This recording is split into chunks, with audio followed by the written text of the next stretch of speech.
Les menaces extraordinaires de Donald Trump ont irrité les Canadiens et les Européens, et l'idée d'un nouveau type d'alliance transatlantique gagne du terrain. Joachim Strait n'a jamais mis les pieds au Canada.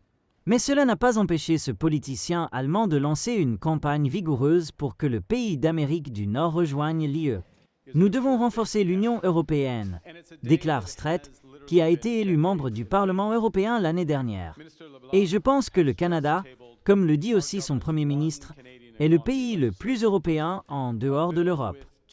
Strait avait longtemps imaginé le Canada comme une sorte de paradis, rempli de forêts denses, de rivières larges et tumultueuses. Mais après que Donald Trump est revenu au pouvoir, plongeant la majeure partie du monde dans une guerre commerciale et tournant le dos aux alliés traditionnels de l'Amérique, Strait a commencé à voir le pays nordique sous un nouveau jour.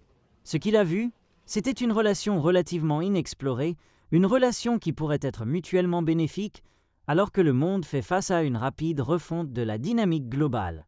Les Canadiens ont vu leur confiance dans les États-Unis s'éroder, tout comme nous l'avons vu en Europe après les actions du président Trump, dit-il. Nous devons renforcer les liens avec nos amis. Tout en reconnaissant que la possibilité pour le Canada de devenir membre à part entière de l'UE peut être ambitieuse pour le moment, il souligne que c'est néanmoins une idée dont le temps est venu. Le Canada serait un membre fort, affirme-t-il.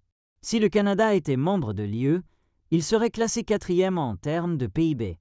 Il fait partie de l'OTAN. Étage 58% des Canadiens en âge de travailler ont un diplôme universitaire.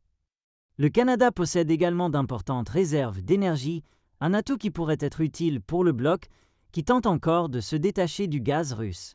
Depuis le lancement de sa campagne le mois dernier, Strait est devenu le défenseur le plus visible d'une proposition inattendue qui a gagné du terrain depuis que Trump a commencé à parler du Canada comme du 51e État américain.